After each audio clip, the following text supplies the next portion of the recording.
Hey guys, before we start, a quick shout out to Alpha Dog Nutrition for sponsoring this podcast. Alpha Dog products are now available at dusupply.com, and you can use code ALPHADOG15 at checkout for 15% off and a credit for free shipping to try it yourself. Now let's get you to your podcast.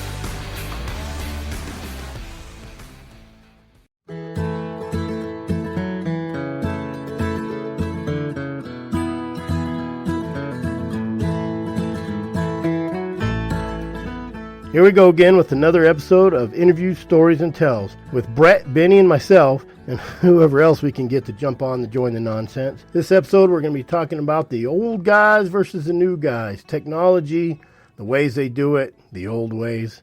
So sit back, turn your volume up, and let's just listen to what everybody got to say. This episode is brought to you by the Arizona Working Dog Alliance. You want to check them out? Go over to azwda.com. These guys are going to put up a fight in Arizona to keep them emotions from destroying our traditions. Now let's get to the episode. Bada boom, bada bing. I think we're live. Are we live? There it is. Are we live? I think. Can you tell? I think we are. They'll catch up to us. They got a delay. Yep, we're live. Popped up on my phone. Cool. Got some. Oh, look at. We already got a lot of comments. Troy I don't ever pronounce his last name right. Barber. Evening. Mike Rich, evening from Northern California. Trevor, Brett must be taking a nap.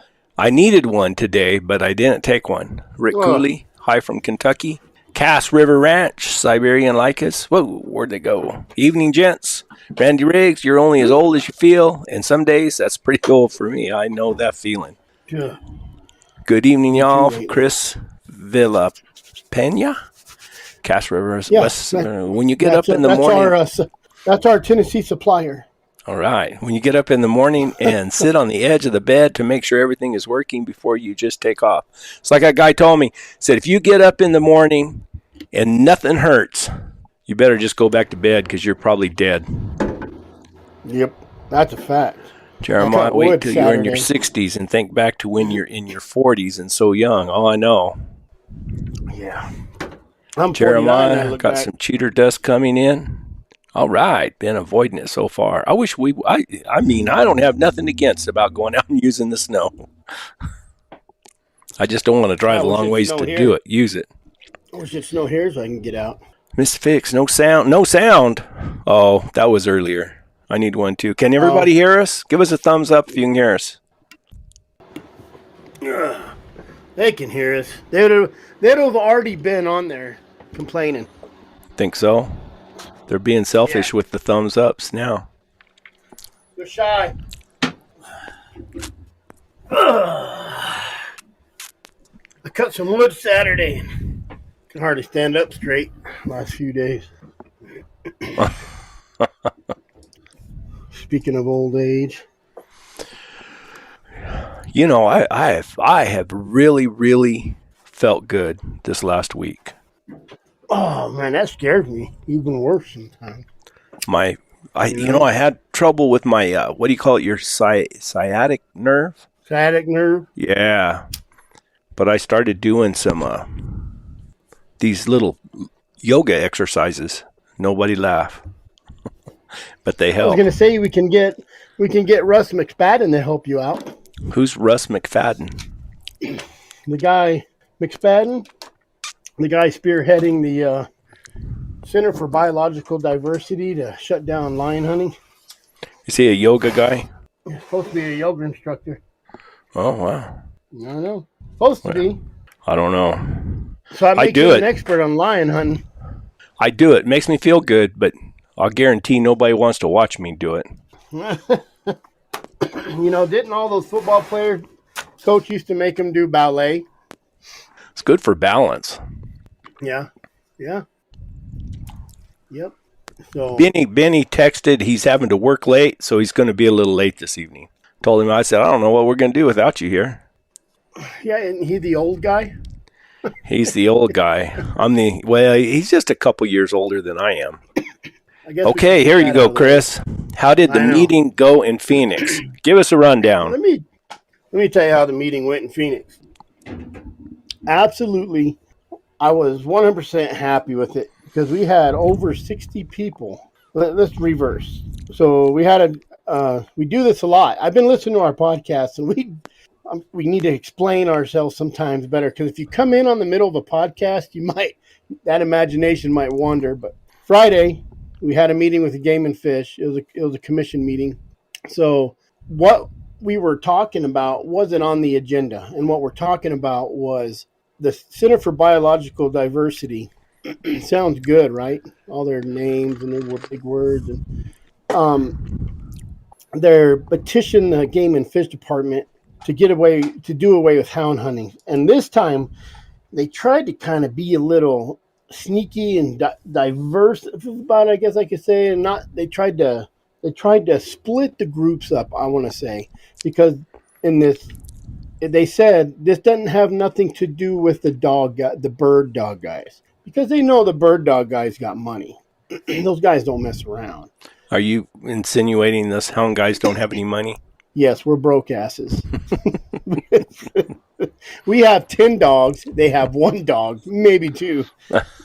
So they petitioned the Arizona Game and Fish Department to do away with hounds, because there's a lot of reasons they're saying, because our pack of dogs are going to kill jaguars. Yours have never killed a jaguar? No, just mortally wounded it where it probably went off and died on its own. So that's what I've been bringing up, is show me a pack of dog that can kill a jaguar. Anybody you talk to, they laugh when you say dogs will kill a jaguar. Ocelots, they list the ocelots. They list how they're running wildlife, harassing wildlife. They're bad for the ecosystem. They're chasing hikers. I mean, it's just a entourage of just crap. They just dig out of the cesspool and throw into these petitions. I know a guy's dogs. This has been many years ago. Treat a illegal alien. Yeah. Honest to God. If you look at those in Africa, they use those dogs to go after those poachers. I think there was I'm just going to go off what I think I remember. A guy from Texas or somewhere went over there, and they had pictures of those poachers in trees, because those dogs would treat them poachers. Sorry for interrupting you. Changing your story here. So this came out on November 25th. I got a text from actually Colorado. It shows you how good I am on social media or paying attention to stuff. I'm trying to do better, guys. So then I started sending out stuff, talking to people. We had Howl for Wildlife on last week. That podcast will be on probably this Thursday. A little late, but we had Chuck. Is that your podcast? Yeah. We had John Stallone on Wednesday. We had Chuck Podolak on Monday. So it was kind of like a call to arms, and then you get the people, and I'm going to kind of bury into some of these people. I text some people and said, hey, you guys going to be there? Well, it's not on the agenda. Okay. Well, all you houndsmen out there that are always whining about offense, this is offense. This is letting the Game and Fish Department say, no, listen, we just found out about this literally 7, 8, 9 days ago, 25th. We're here on the 6th, and we're letting you know this is BS. So we had over 60 people show up and talk about we don't support the ban. Now, that 60 is a pretty good number. There was, 10 or 15 from other regions on the camera. So we had, 40, 50 there. We had more. That's just over 60 people. I've heard, someone told me 62. I had a guy watching and taking notes on everybody that talked. And some said 65.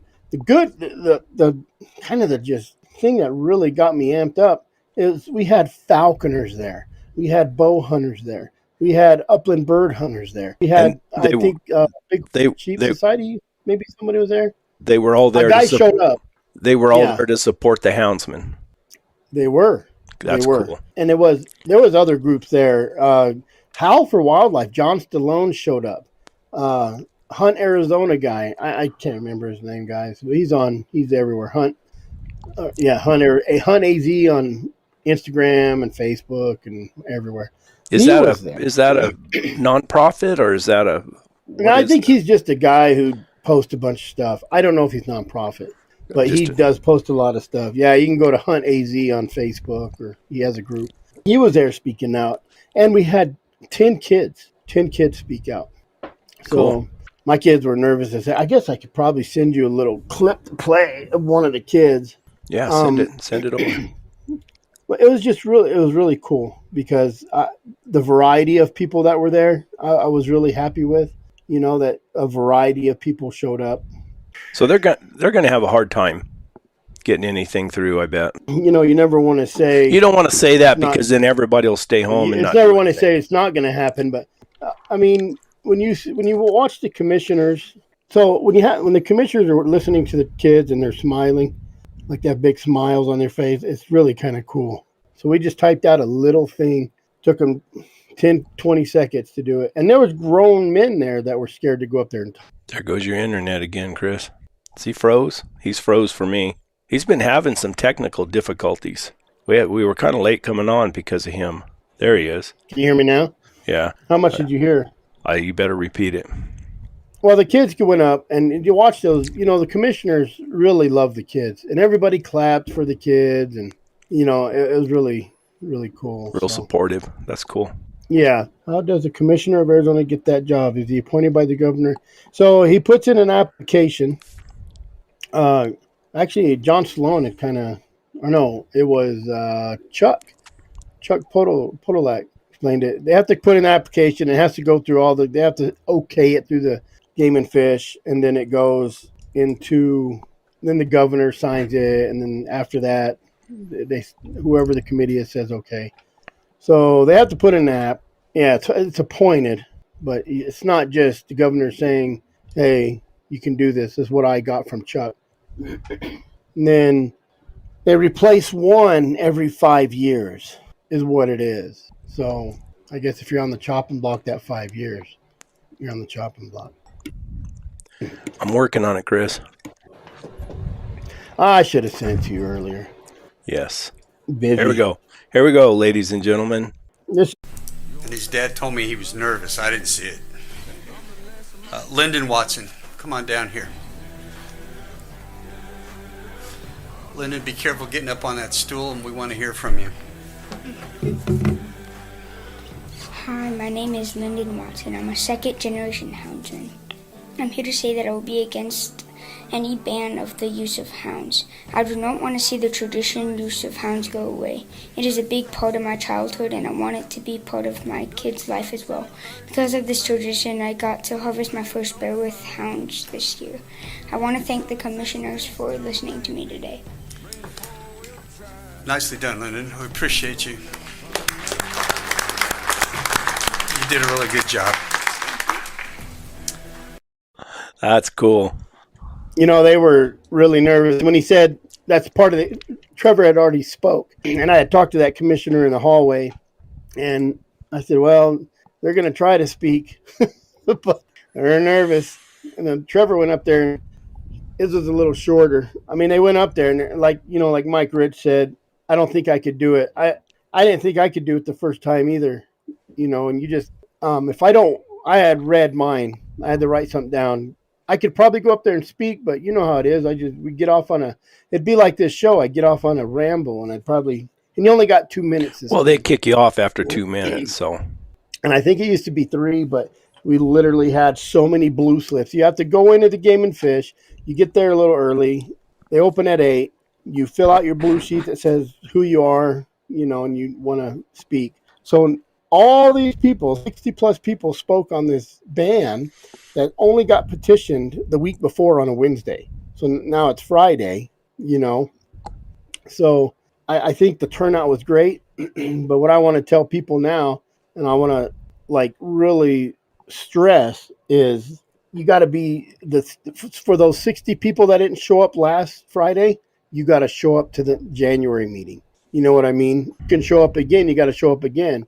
But this is what playing offense is. And this is what people don't understand is this is offense. So, and I had people say, well, it's not on the agenda. Well, yeah, it's not on the agenda, but we're going to go there every month. I'm going to every meeting and telling them, Then me and Jared actually are trying to figure out how we can petition for some stuff. And I was supposed to look in that today, and Jared called me and said, hey, did you find out about that? And I'm like, oh, man. I was trying to get a bank account open for the AWDA, and then it's not through the commission.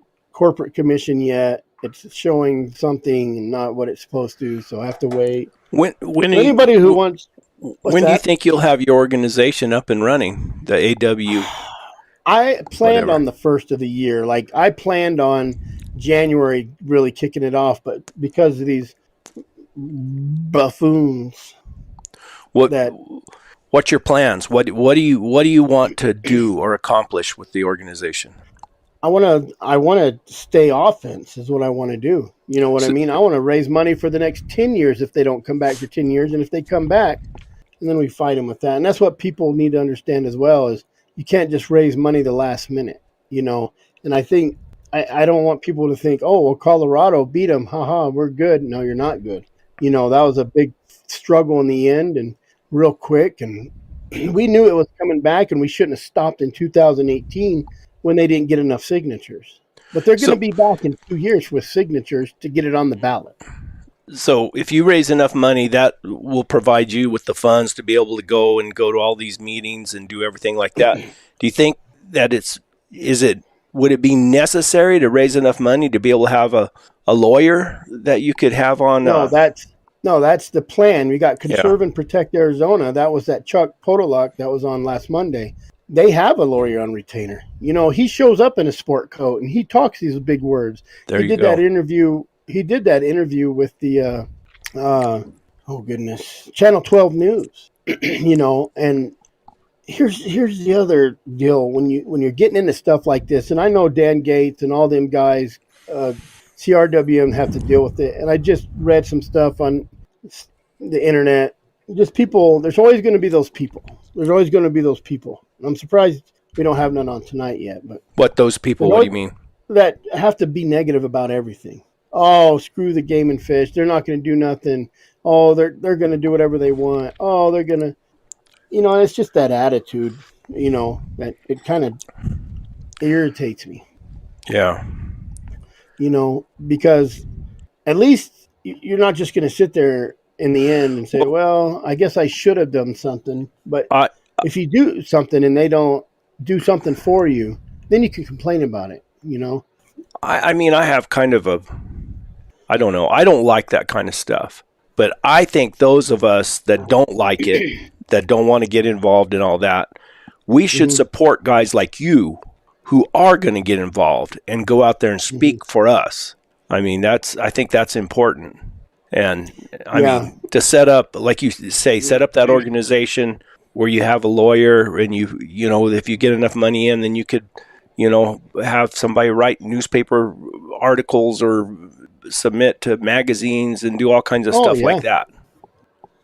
Cal show about him talking about this in Arizona, an item I didn't know about in New Mexico. Did you see it? No, I didn't. Man, I've been so busy. Yeah. I haven't seen it either. I didn't know Meat Eater was... Oh, Cal's show. Yeah, I don't want... Who's Cal? Cal's show on Meat Eater. Yeah, he has a podcast as well. I don't listen to it too much. I hardly listen to anything anymore. I've been so busy. That's the way I tell you, it takes up time and money, and people understand. I mean, I just started ADWA, and I'm already $1,500 deep in it, just setting it up. I'm not even done yet. I'm not even done, you know? So everybody that's whining about $50 a year, we had this conversation too. I've had this conversation with plenty of people, you know, that says, I think it was John Sloan from Hal that was like, you know, some people can't afford $150. Not all up front, but they could sure spend $10 at Circle K here and there all year, which if you add it up, if you went through your debit charges and added up, it'd probably be $1,000 of stuff. You're getting personal now. You know? So, yeah. Starbucks, Netflix, cigarettes. Well, you and I talked earlier today, I guess it was, that like if you could get some of these bigger companies, I mean, W Hunting Supply, whatever, all these companies to donate things to raffle off. That's how you could raise money, and it's still, you know, people are getting some kind of benefit besides what you're going to do, but the benefit of possibly winning, you know, a ton of dog food or whatever, you know, whatever would help them. Yeah, and we talked about that today. Is people don't want to just give money for nothing. You know what I mean? yeah, it's a good cause, but a lot of people are weary of where the money goes. I mean, we've had that argument about Dan Gates, but these people don't understand how much of your life you have to give up. Like, just since I got that text from Colorado on Wednesday, I've been on the phone. I can't even edit a video because I'm on the phone and it's hour calls. It's other organizations, it's people. You know what I mean? So It got a little button on the side of that phone, or there it's a do not disturb. yeah, well, if someone wants to come over and run this and do something instead of sit at home, or go hunting, I don't get to go hunting as much. And Dan Gates gave up his life for it, basically. I bet you he's happy now. He could actually go do some trapping and stuff. Would you be willing to give up all that other stuff to be able to pursue this and be the front man for all this? I already am. I don't want to be. No, but I'm like everybody else. Are you willing to do it, though? Are you not? I mean, you're not going to get halfway through it and say, man, I got to get out of here. I'm done. Oh, yeah, I wish. No, you got to. Now you're him-hawing here. No. If someone else wants to come in, I would do it, but I'm already doing it. You would happily hand it over to somebody else. Oh, if someone smarter than me, someone that had probably more intelligence, more ambition, or probably look less like a hillbilly. But that's why I don't mind working in the shadows. That's why I don't mind working with Conserve and Protect. But then we go back to the whole situation of people are like, oh, well, I've been told this. Oh, they're part of the antis. They don't do nothing. It's like, it don't matter who you go with, you're going to get that, Just like George Lambert said, he said, I'm going to give away a dog lead if you go check your bear at the main station. And sure as crap, someone jumps on there and says, how do you trust the Game and Fish? They should have done, and I just left a message. You're going to get those guys. You're going to get those guys that hate, but you can hate all you want. But come do it. Come do it. I would rather pay you $100 a month. And there's no reason for the next 2 years, these people can't put up $50 a month, $20 a month, not $50 a year. What is that going to do with anything? $20 a month. Do you think that, you setting all this up and then you can sit back in the shadows and kind of keep things running and maybe have a spokesperson of some sort? Would you feel more comfortable with that? Oh, yeah. That's why I got in touch. I got hold of Dan Gates and I said, hey, man, I got Channel 12 News. What do I do? I don't want to say the wrong thing. I'm the guy that likes to punch people in the face for mouthing off. I'm the person that like to call them idiots. I'm like, you're stupid. Like, brainwashed idiots. Any of you hunters listening right now, go over to Mountain Lion Sightings on Facebook and listen to these people. I was in an argument today because they're calling us little wiener people who kill Maine. I'm just like, what do you guys? I said, it was just an argument all day, and you can't win with these people because they're you can't win with the antis. It's the people that are in between. They're not uneducated. They just honestly. So I said, I on one of the posts, I said, I tell you what, you show me yours, I'll show you mine. All your data you guys say you have. I thought you were talking about something else. They literally said there's no data showing that the wolf or lion population decimates the deer and elk herds. I'm on, what? It's just crazy. It really, Sierra Club Influence Game and That's Fish your buddy. Jumping on. Is he calling me Mr. Blind? I hope that's Mr. not me. Blind. I don't know who it is. I don't. Anyways. Oh, I can't. I don't know if I could tolerate that page. I don't think. No, it's hard. And it's hard. It's hard to be that front man. And this is why I reached out to Dan. Dan put me in touch with Conserve and Protect Arizona because they're having a meeting this week with Colorado. Hey, how'd you do it? You guys should see the text Dan sent me. It's a damn book. This is what you need to do. Really? This is what you need to do. Yeah. That's cool. And he dropped. I had two people drop the name. Chuck Podolak. So that's who I'm going to. And if anybody else out there has a problem with that and wants to take a lead, then stand up. Don't just sit back there and whine like little babies. Don't just try to, they this and that, and they did this and they did that. Okay, so Well, what? anytime you put yourself out there, you're going to get naysayers and complaints and stuff. That's just part of it. Okay. Your attack on me at This is- 6:30 p.m. was BS. Read that post, dumbass. Yeah, you're an idiot. I don't know who you are. This Terry Miller is on everybody's shit. I've tried to be nice to this guy. He just spreads a bunch of dumb shit. Well, that he you just ask called. him- He says I delete stuff. He just called you out, man. Yeah. Called you a dumbass.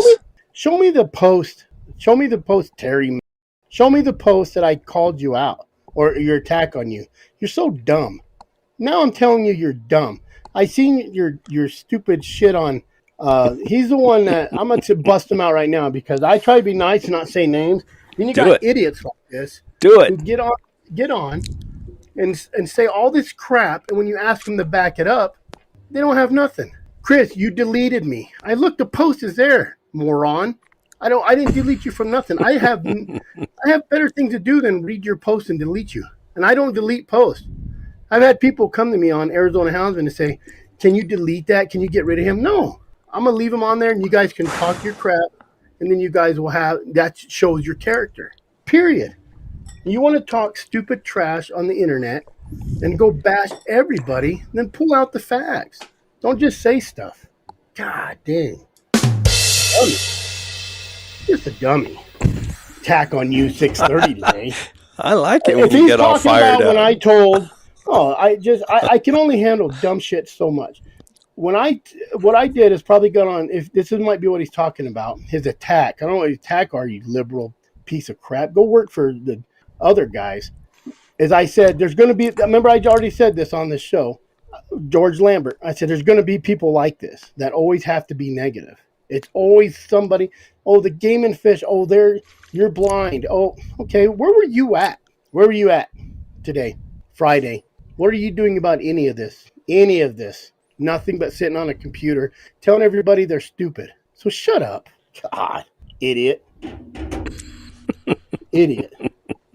Okay. These are the people right here that I would rather meet in somewhere, and let's hash it out. You want me to push the little button and ban him from our... No, leave him here so everybody Leave him knows here. how stupid he is when he accuses people of attacking. Where's That's he not live? an Where's he attack. from? Where's he from? I don't know. I hadn't even wasted the time. I'd rather waste time go taking a dump than looking this guy up. Jesus. Attack. That's good. Like to see you fired up, Chris. Oh, I'm a nice guy. I really am. But don't go into that bubble. You know what I mean? I don't need you in my bubble. You can sit out there and I'll listen to you. I'll take your advice, even if it's stupid. But dang. That's the dog she got from you, right? I think so, yeah. That was a good litter. There's an outfitter up here that has one that's doing really good. Breck Bean down in El Paso, or down the other side of El Paso, he has one that's doing okay. He said, he's not ever real high on anything, but but he catches a lot of lions. So to answer your question, it was a good turnout.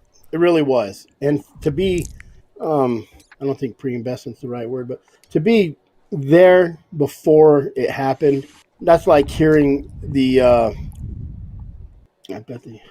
You know what? If you get your deal going and everything in time, I got a puppy that I'll donate for the raffle. Yeah. That's out of the best female that I've ever had. You know how we raise money for, I will never watch as Mr. Blind. Now let's talk Alan in Texas and Minnesota needing bear hound support. Well, send an email and we'll talk about that. But if you're not going to listen to the show no more, go away. We'll talk to the other guys. I'm sure they're not. Bye. Everybody knows you're being stupid. that even if he doesn't. Blind. How am I blind? You know what? Send him a link. Send me. I'll tell you what, Mr. Trappin' Houndsman Terry. We'll put you on the show. You got stuff to say, like Texas and Minnesota needing bear hound support. What's going on in Texas? They got bears in Texas or what? They have bears in Texas and Minnesota? I have no idea. I have no idea about it. But instead of coming here and calling everybody blind and saying F you, then why don't you bring it up? He didn't call me blind. He said you're blind. You're Mr. Blind. No, this is your show. I will Yeah, never but watch no, this but he's program talking to again. you. I F got you, enough. Mr. Blind. I got enough enemies I'll without get bringing another one. no, and then I'll get in. I think some of these guys get drunk because we come on too late and they're drunk or whatever they're doing. We've had it happen how many times? Then you get them. Oh well, I was misunderstood. I'm sure I'll get a bunch of stupid messages. I'm blind. Just tell me what I'm blind to. That's all I want to know. You're What I'm blind to to. Cody, Minnesota Association's leader. Ask Cody, Minnesota Association leader. You know what? I'm gonna write this down. I'm gonna call him and see if he knows how big a dummy you are. Ramble on is all you do. Blind. Tell me why I'm blind, Mr. Trappin' Houndsman. Okay, so what about old houndsman and young houndsman? Should we change the subject? Well, if we was all old houndsman and he was around, he'd probably get beat up. Now, the middle houndsman, like I consider myself as a middle. Where's Benny? Yeah, where's Benny? We need Benny. Yeah, where's Benny? There's like 3 houndsmen. I grew up with old houndsmen. So I learned from the old houndsmen, but I'm also watching these young houndsmen grow up. So I'm kind of in that middle transfer part of it. You know what I mean? So, and I think the younger generation I don't think they know the struggles of what the old ones went through. So when you have the younger ones saying, you shouldn't do that, or that's really not right. But that's how they did it in the old days. The canned hunts is how they did it. Roping and lines, how they did it. You didn't have shot collars, and you didn't even have telemetry back then. You just followed your hounds and you listened. Period. And Ben Lilly kept the dog with him, so the dog would hear him and he'd watch the dog. That's somebody who knows how to run dogs and reads dogs. Tie that dog around his waist and go. Watch this, so freaking. Yeah, and I don't know. The old houndsman just had it so much harder than the young guys. But was it harder? Because that's what they were used to. Well, but then and they also had more time. I mean, yep. People less didn't. Laws. Nowadays, the way we've all been brainwashed to convince that we have to, follow that dollar all the time. Just because you're blind. Because you're blind. Because you're Mr. Blind. No, I mean, we all have to try to, we're convinced that we have to have more and more, and the good guys, the old timers, they didn't, if they had a shack and dog food and place to keep the weather out, they were all right. Looky here. He always goes to the right of us because Benny is always to the right. Look how clear he is. Yeah, I know. Good afternoon, Benny. Benny. Yeah. It's almost time to get up. What are you talking about? Benny just got off work, so he's going to be grumpy. I know.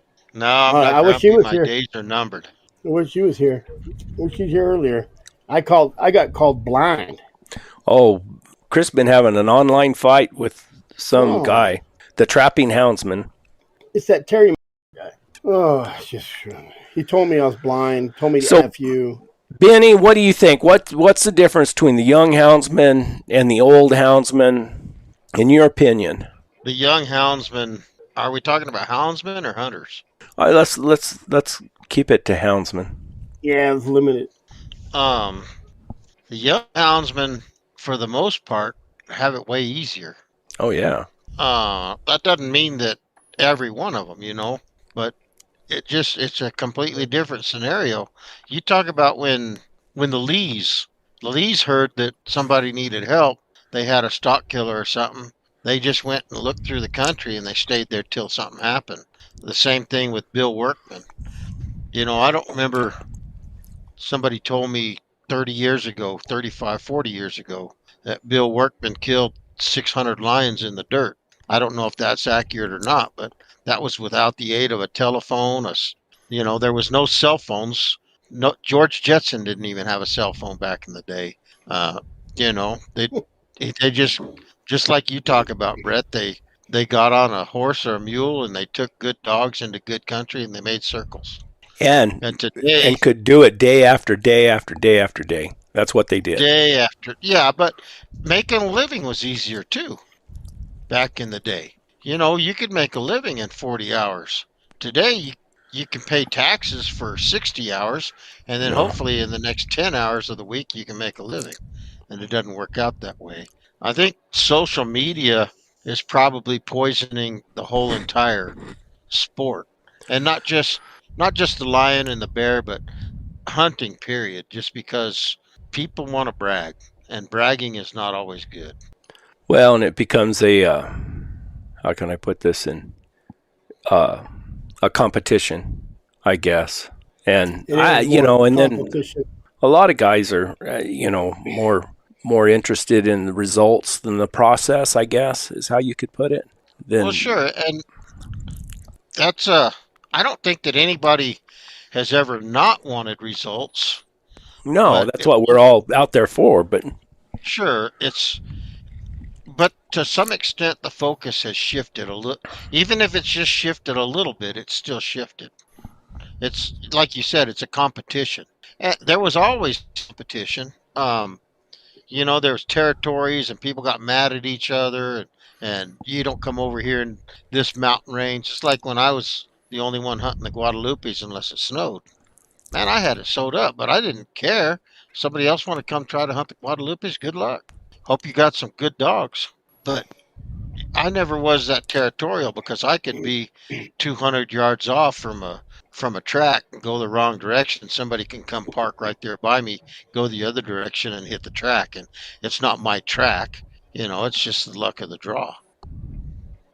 that's Jeremiah. That's what I was trying to find the words for without saying that. Well, who can stand up on the fence and crow the loudest? Yeah, to an extent. I mean, I don't know. I think it's probably in the nature of young guys just to be like that anyway, no matter what you're doing. And after you get some, you have big shoes. You have big shoes to fill. You got you got these old guys that just caught lion after lion, but they're not going out on their days off because they had no days off. There was no days off. It was that's what they did. Running lions. Mm-hmm. How did it affect the dogs when we hit the res line, we pull the dogs off, we tone them back. If we're on something, we tone them back. We have that chance to do that. In the old days, they follow their dogs. I remember, you read Vance's book, and he's doing 9-mile circles on foot. He's going out on foot. He's staying out there on foot. There's nobody staying out there trying to build a fire. Half these people, 90% of these people couldn't even build a fire with what they have on them. Those people like Warner and Ed and all them, they just had the bare essentials on them. They didn't have this expensive gear. Is that what made those dogs better? Because they had to go. They were just on the land, even if they were out gathering cattle or checking waters or putting out block or whatever they were doing, they were on the land. And, their chances of cutting a runnable lion track was that much greater. Well, and so that brings in the rancher aspect of it too, Brett. And today's ranchers aren't the same as yesterday's ranchers. No. And that's not to say that all of them are because there still are some. But heck, when I first moved over here to New Mexico, and I was in the Guadalupes, and I was always stopping to look for a place to hunt.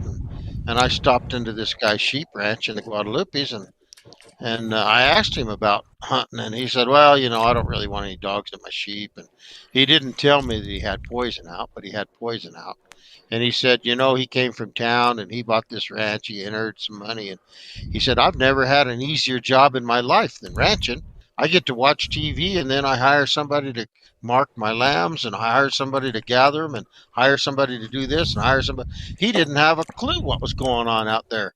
He could have had 35 coyotes in one pasture, and he'd have never known. Yeah, I'm talking about when I was hunting with Don Pock. I wasn't hunting with Don Pock as much as I was working cows with Don Pock. But he always had 3 hounds, a minimum of 3 hounds. And his hounds would work cows, but as soon as his hounds balled at a lion track, Don Pock and Benny Griffin pulled out and the cow works was over. That's like that interview with Sewell Goodwin. Goodwin. Yeah, W. Goodwin on that Bruce Kennedy did. It was always his problem is if he was out having to do work and there was a lion track somewhere, the work didn't get done. He went and trailed a lion. Yeah, the young hunters do have it better. Electronics, cell phones, better dogs, better trucks. The equipment is a lot better than when I started in the 70s. Yeah, they absolutely. You think better dogs? The dogs have not, no, the dogs haven't changed. No. Maybe. Dogs haven't changed. There's always been Well, good dogs. yeah. The Do you difference think they're? is I mean, they have the what? easier way now. I'm just wondering if the dogs have to work as hard. I mean, you're going out there with a lighter as a flashlight. They had crappy flashlights. I mean, I feel like you'd be out there more in the old days with those dogs. You know? I think that Speaking you of have flashlights, with the Do you think internet. that technology made the dogs work less? Like Well, because it you're. gets back to your style of hunting. What do you do? Mhm. You know, if you drag roads and you camp on a fresh track and you dump your dogs out on a fairly fresh track right there that you know is only, let's just say it's 5 hours old by the time daylight comes. That's a different deal than going riding and going off till at 9:30 this morning we finally found that track. Well, you're talking about 3.5 hours difference, maybe four Right. hours S- difference. speaking of When flashlights, Olight sponsors me. If you use that code B100YTL, you get a percentage off. Don't ask me how much, but you get so much off. And they send me a kickback. there you go. I just And thought they're that good was a lights. And they're that good was a lights. good segue into that. I never bring that up on this channel, but I thought I would. And the you know these cameras, I guess they're outlawing. I don't keep up with all that, but when you get a camera picture and you know when it was, and you can go over there and you know exactly where to go find that track, you're not wasting a bunch of time traveling around just covering ground hoping that you stumble onto something. So there's a lot of difference, and sometimes I think it helps the dogs, and sometimes I think it cripples the dogs. Any of the old guys you hunted with, Benny, drag roads? Not one. If they drug a Better road, it's advice. because they got their foot hung in the stirrup and their mount took off. I've drug roads before. Oh yeah, I have too. Not with my foot in the stirrup, but No, I that was almost only I one time almost down the did hill. one time. No, it's just, I mean, you get to knowing your country and you know where to go look, and you can drive down a road and this wash or this draw crosses right here. And this is where the lions like to travel or the bears like to travel. And so you can stop and look right there. I was with David Heiss one time, and you know where Box Canyon is between Socorro and Magdalena? Oh yeah. I said, "Hey, David, pull off over here. Let's get out of the pickup for a minute." And we went over there in Box Canyon, and he says, "What are we looking for?" I said, "I bet there's a bobcat that frequents this place." And boom, there was a bobcat track. And he said, "Have you ever seen a bobcat track there?" I said, "I've never been down in the bottom." He said, "Then what made you stop?" I said, "It looks like a good place for a bobcat." Looks like catty country. Yeah, and when you spend enough time learning the quarry, the bear hunters know where to go look for a bear. Do you have certain spots, Chris, where you just always go and you're pretty sure you're going to hit a bear there? Oh yeah, oh yeah. I had a mountain, and everybody knows it, but because I was always on it, and everybody was on it. I have a mountain that if you didn't catch, I caught two bears in one day on the same mountain. Like Yeah. I caught one in the morning, and then I went back and caught another one. It's a different one. They got there when you're hunting bears, like where I hunt. You're looking for the acorns. You're looking for that row, and I know For the feed. if you get up high, you can see those just long stretches of oak trees. Those bears are going to feed right up those oak trees. Why wouldn't they? You know, if they're not feeding on the res bait barrels and they're over here feeding on the oak trees. Oh, can like they this bait? year. Can they bait on the res? Oh yeah, yeah. And they say they have to pull them and all this crap. I don't think they do.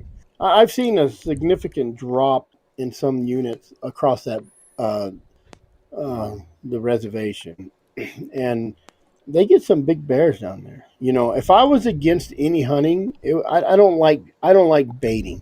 You know, I get kind of sick of these guys saying hounds are cheating when they're sitting on a bait barrel.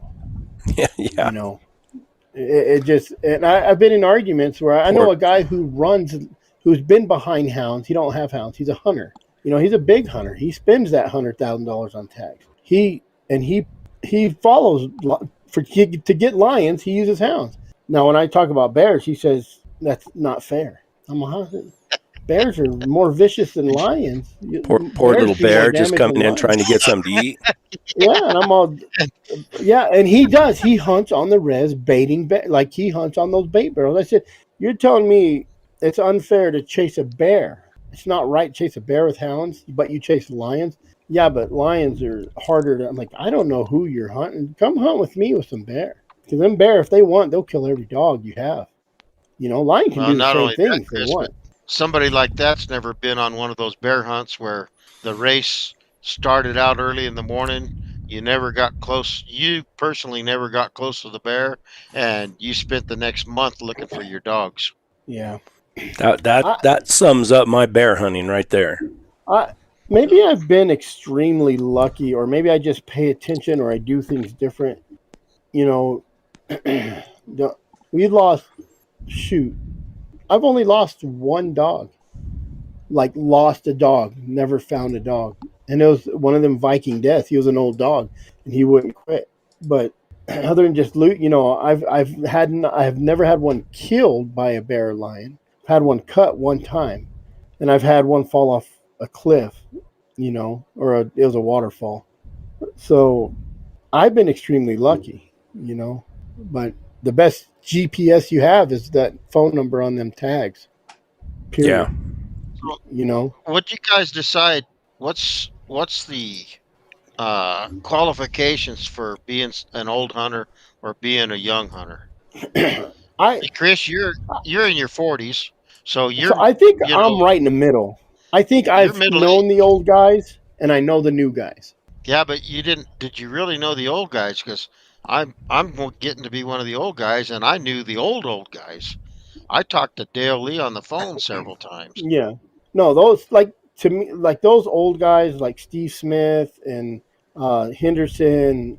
I mean, they're I mean, that's the last of the old guys. That's the last of the people who hunted like you could hunt in the old days. I'm a guy that has rules. And what is it going to be like, when you talk about 20, 30-year-olds right now getting into it, when they're 20 years down the road, who's going to be the old guy? Me? And what am I say? I had GPS. I didn't use callers. I didn't have nothing until 2008, and I bought GPS. I didn't run telemetry. I had some shot collars to find them. Boop, burp, there they are. You know. Yeah, I That was was the a best thing in the dog. world. Yeah, I Best do thing in that. the world when they came out with the shock collar built in with the tracking collar. I remember collaring Yeah. dogs and putting the Tritronics, and we had the black thing with Yeah. the red, blue, and yellow button, I guess, on it, or green, and then having Yeah. to And it was only put your six. put Only your six. put your beep beep collar on there, pull the magnet, Yeah. and then chase beep forever. Yeah. Ricocheting beep, bouncing beep. Yeah, yeah, But But I mean, those guys are right on that verge of being extinct. These guys are in their 70s and 80s now, and some of those guys that remember their story, that goes to show you too. Maybe it's their diet. They didn't drink all the Red Bulls and eat all the red dyes or red 40s or whatever. Because Del Lee was 80 years old telling stories like it was yesterday, and I'm over here trying to remember if I got up this morning and if I had peed before I those guys to tell those stories with such meticulous detail is crazy. yeah, yeah. Look at Joe Hott, same thing. He just tells those stories. And I feel I don't have those stories. I mean, how many people that are 40 years old have those stories like that? I mean, we have the stories where, GPS and took me, my GPS, my DC-30 died. I was using DC-30s up to May of last year. I'm only like 8 months into these new collars. So those I DC-30s are had the people were making fun of me for being prehistoric, and I got those in I had DC 30s, 2008. Chris. I had DC 30s, and I didn't even put them on my dogs. And the only reason I started using those because Larry Hendricks, 19 years older than me, shamed me into it. That He you said, owe it Being "You to can the smart. do it." dogs. Yeah, he says, "Look, I got this thing figured out. What's holding you?" And the reason that we were talking about it was because I had bought some dogs and tried to shore up my deal, and some guys up here in the mountains at the Capitans stole two of my dogs, and well, it was going south in a hurry. I was getting ready to go to prison. You know who saved my whole bacon for me, Brett? Shit the bed. Oh, really? Yeah. But anyway, and that's what Hendricks was saying. Well, you've got those collars. Why don't you put them on? Then you don't have to worry about that. Let's But, see. I talked to Cody on the way home tonight. I called him just to ease up some time. And Cody. Cody King, Oh, Cody King. Yeah. he's already in bed asleep now. But he said, tell everybody, hey, but, we were talking about this. He says, I'm still the kid. He said, I'm 42 years old and I'm the kid. Yeah. I said, who's doing what you're doing younger than you? He said, nobody. Yeah. Very few So, people. that's when I mean, I still feel, I mean, like I'm the kid when, because I talk to a lot of these old guys, and I just always have felt like there's so much more I have to learn, before I could call myself an old guy.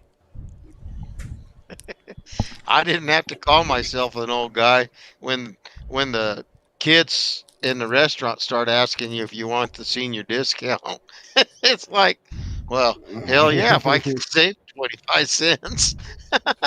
Yeah. I don't think the new guys have the ambition that the old guys did.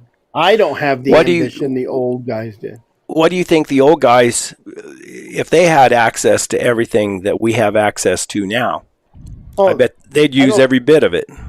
Well, the problem is they didn't have phones and they didn't have TV. No, I know, but if they had, probably 100% of the problem. Well, I mean, they didn't have that to distract them and leave them sitting on the couch. But still, I mean, with the cameras and the fancy tracking equipment and the UTVs and buggies and all the stuff they have now, how many of them do you think would use it if they could afford it? I don't think they'd get out of the saddle. I think they'd use it. I think they use your mule. You can take your horse and your mule absolutely anywhere that buggy won't go. And but they still. I mean, even Warner Glen has GPS. Oh yeah. I think. But running up and down. I mean, if they had that technology 40 years ago with the rules they had 40 years ago, I think we'd have rules 40 years ago. But don't these guys run up and down roads? I mean, in areas where there's a lot of roads, don't they? They run up and down with their buggies and their dog boxes on the back, and they might pass by an old lion track to get to a fresher lion track or something like that, won't they? Yeah, I think they do. But the old guys, a lion track was a lion track, Brett. Oh no! If the dogs could peck at it and hammer on it, they just let them work. So mentally, it was a whole different ball game.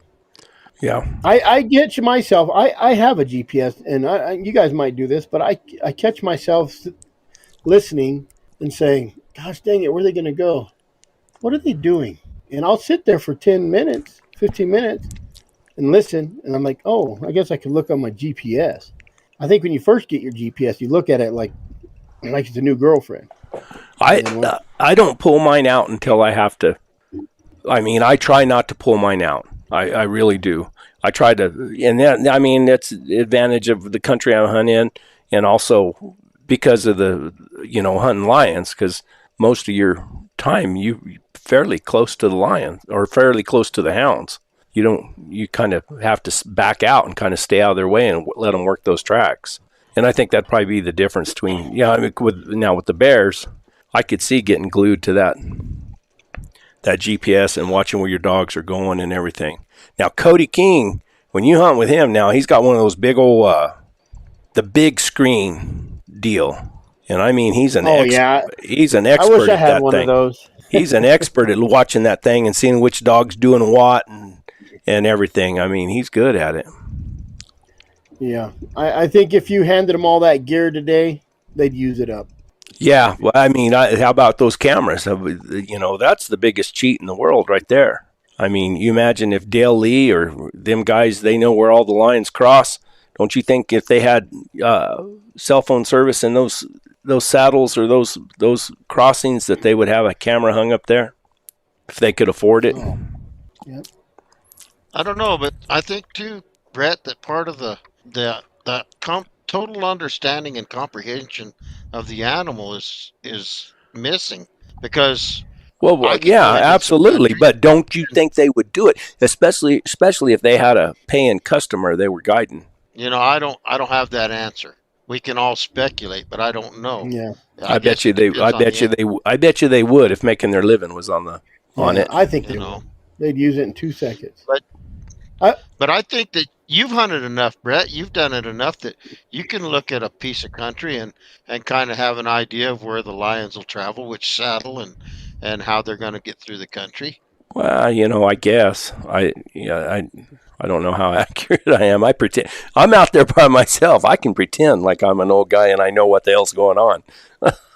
But I've always, and maybe it's just a sixth sense. I don't know, but I could go over and hey, there ought to be something traveling this canyon, or if I was a lion, I'd be up here on this rim, up on top of this, looking around. And I was over there in the Tono Basin country, and a lion the dogs were trailing the lion in the sand, but he was going off. It was late in the day, and he was going off into some different country. So in the morning, we went into that country, and I looked around, and it was from a different angle from down below. And those kids with me said, "So where do you think?" I said, "I think we need to go over here and look at this pile of rocks." And the dog struck, and away we go for the day. And it made me look pretty smart, but I don't know. It was a lucky shot, I guess, or and maybe it's because I've seen how lions travel for the last 20 years. I don't know. Yeah. I always have places I go and or areas or places I hit. If I'm going to go into this country back up here, I say, well, I've cut lion tracks in this canyon before, or they've crossed through this saddle, or they walk down this ridge. I always hit those same spots, not necessarily knowing that there might be a lion or that there's a lion in there, but I know places that I've gone and I never hit nothing, and I stay out of those. When I was up in the mountains, I knew a little bit better, I guess. I don't know. This mountain range out here, I know pretty good, but there's only so many ways they're going to go. yeah, you can go in there. I think there's a female in there now. I had the farrier come out, and he had a rancher get my number. They never called me, but they had a couple calves killed, and then on the other side, just the next little mountain range over, they had. That's when I went out and I trailed those lions for 2 days and got them back into some country I couldn't go into, and. So there was 2 lions. I think it's a female. It's got a big, yearling kitten still with her. And I think and I haven't been in this mountain range right here in a long time. And I need to go up there and make a few circles and see if I can get her started. Who's Wayne? Wayne says, "How's the new job?" Is that directed at me, Wayne? You're the only one that's got a job around here. Yeah, that's a fact. The new job is not as tense as it used to be because I am going to turn in my time and be done the end of the year. Period. Yeah, some of those places, Tim, seems like, that's where the game is. And it'll be just about everything. Little funnels. You got funnels that funnel everything through a certain area. Meeks 95 said it good, too. As soon as I think I know where they're headed, it makes me look like a fool. Man, man, you're reading my book right there. You gotta part of this is deciphering for a mountain lion. Decipher if that lion is headed somewhere, if he's got something on his mind, or if he's prowling around looking for something to eat. Because when they're prowling around looking for something to eat, they're gonna travel weird. Yeah, they're just weird. Well, and that's the way females travel like that all the time anyway. Yeah. They're in no if hurry they got to get something on their somewhere mind, they're going somewhere. You can look from here to there, and if they make a kill and you get on the kill and it's not in good country, well, you need to think, where's the roughest piece of country within 5 miles from here, because it's nothing for those guys. Just a lion can take off and cover 5 miles at that little lope and be done. Let's switch gears real quick for Wayne. He texted me the other day. He sold a dog to a guy, and that dog keeps fighting at the tree, fight. And I guess he's fighting with females too, and kind of asked me, I don't put up with fighting.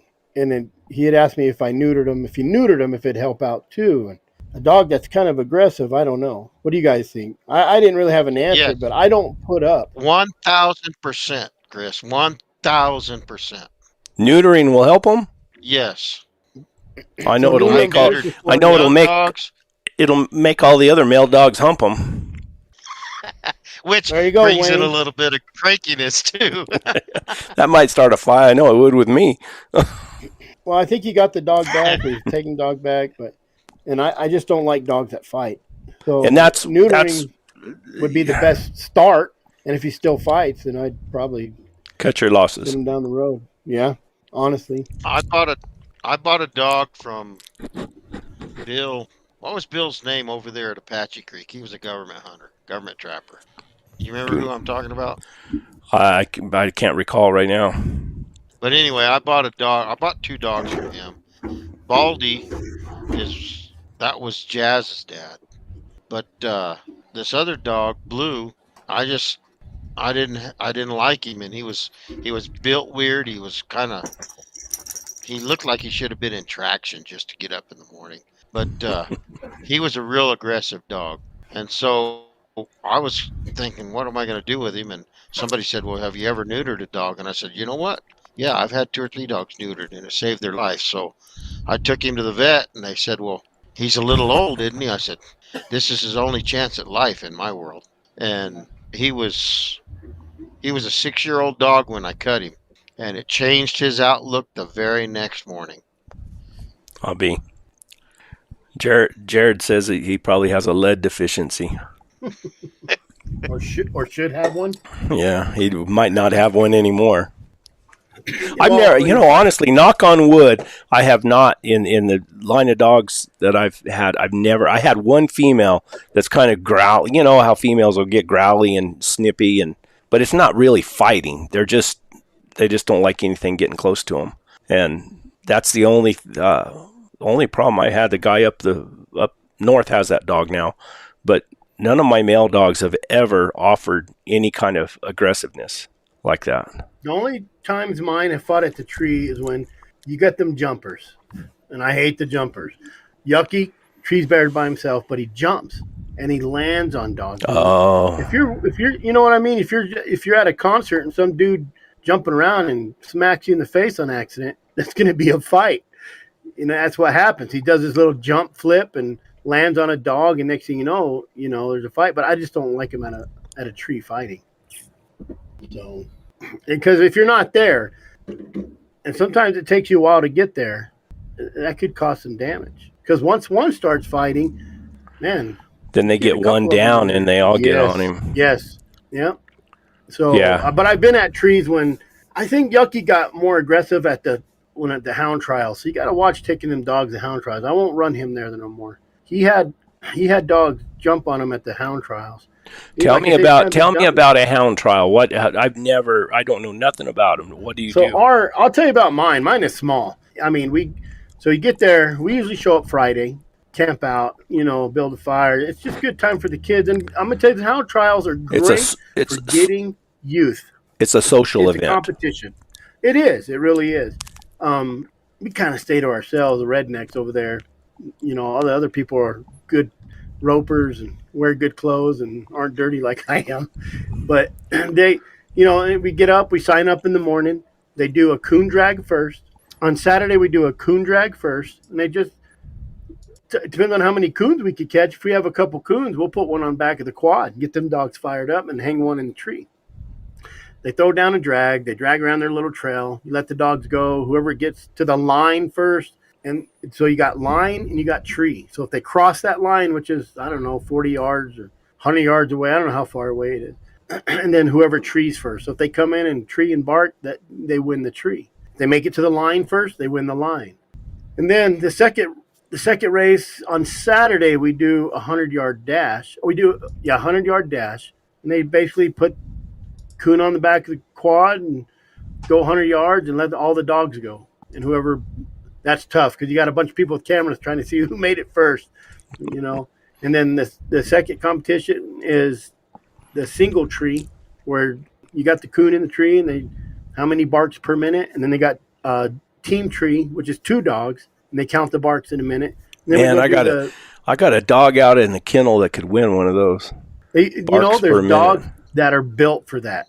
There's and I'm gonna tell you, if you're gonna go to the trials, just raise a dog just for the trials, because they go off points too, and I don't worry about it. Sometimes my kids win; they got little plaques all over their room, trophies. It does become a little competition, But then we do the Saturday, we do the bear drag, and then we go to the water race.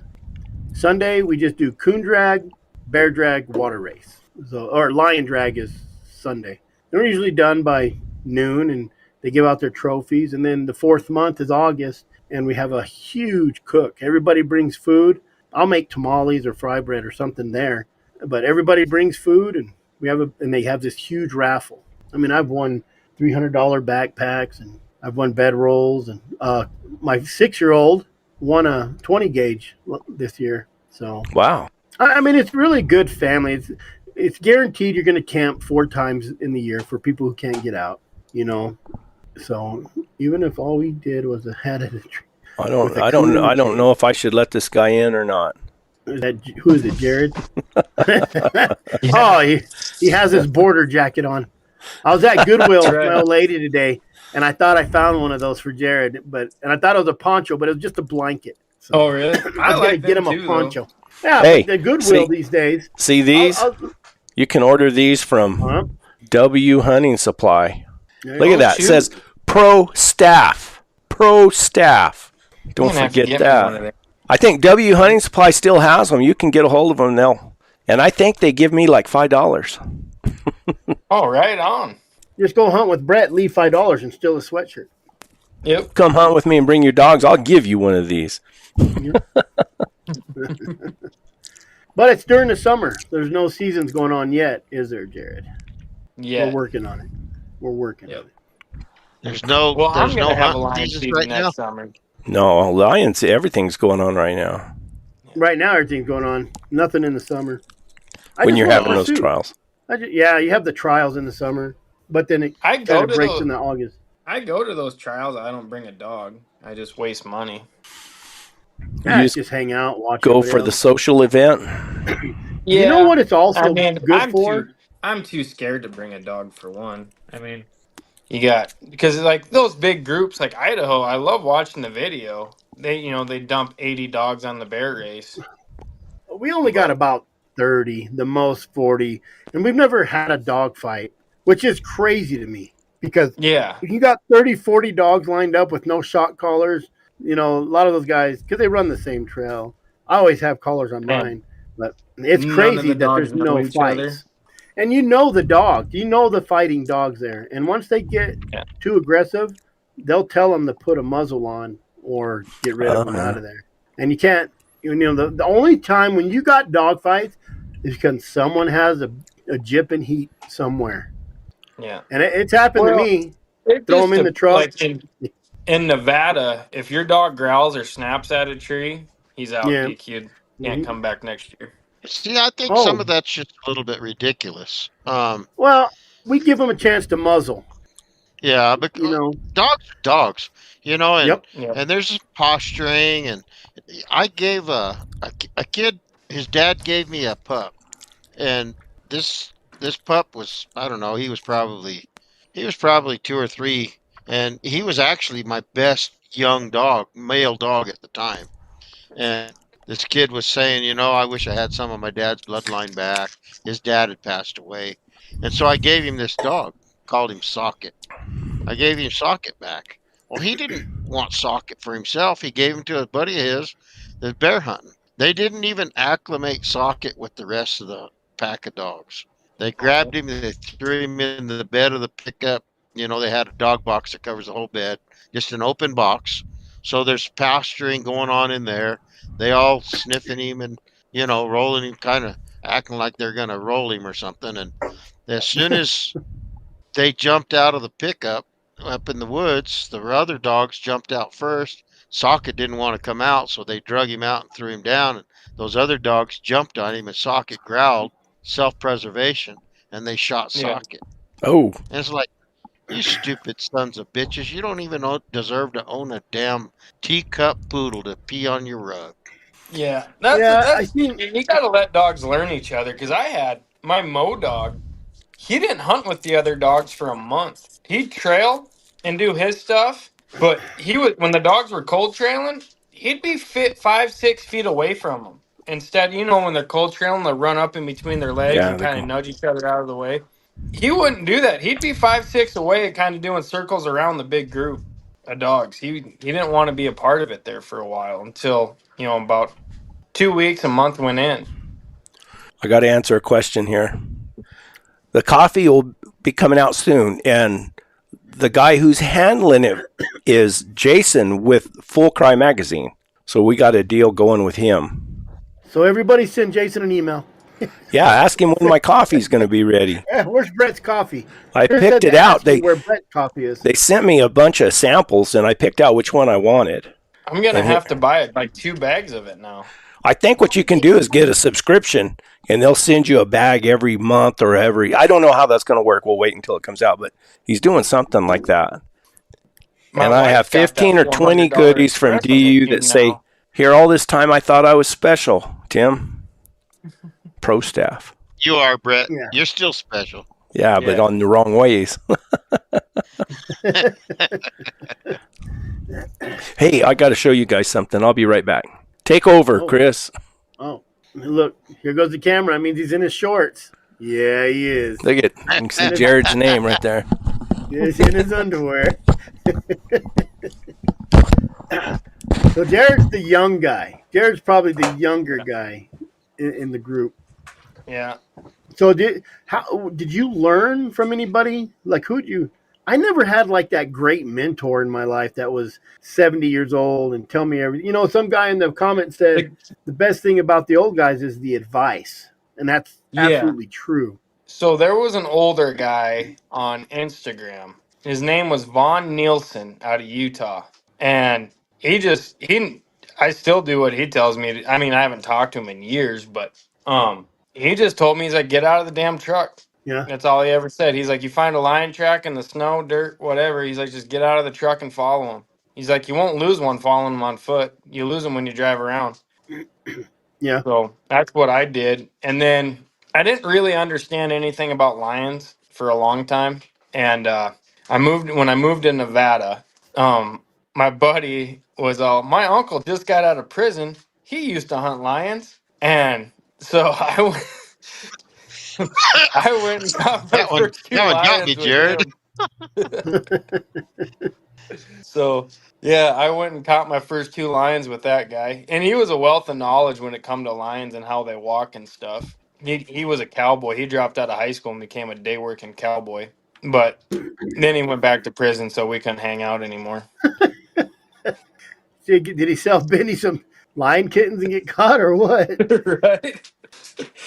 No, he liked to stay awake for a couple days and look for lion tracks. Not the natural For the way. record, Yeah.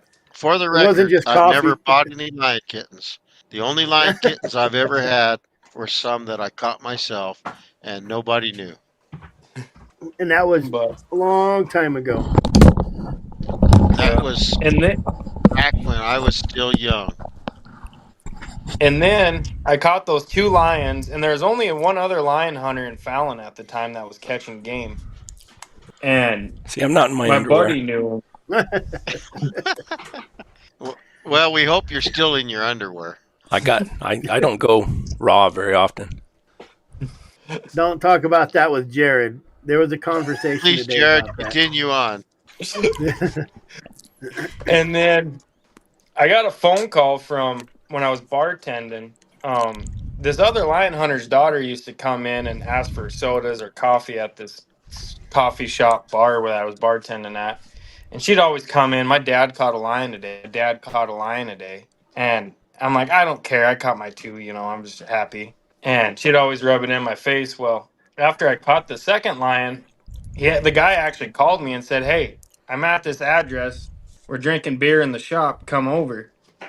And I went over there, and then after that, he took me underneath his wing and showed me around and let me sit in his truck with him, even bring a couple dogs. And then we're still best friends to this day. It helps. It definitely helps That- just to have someone tell you you're stupid.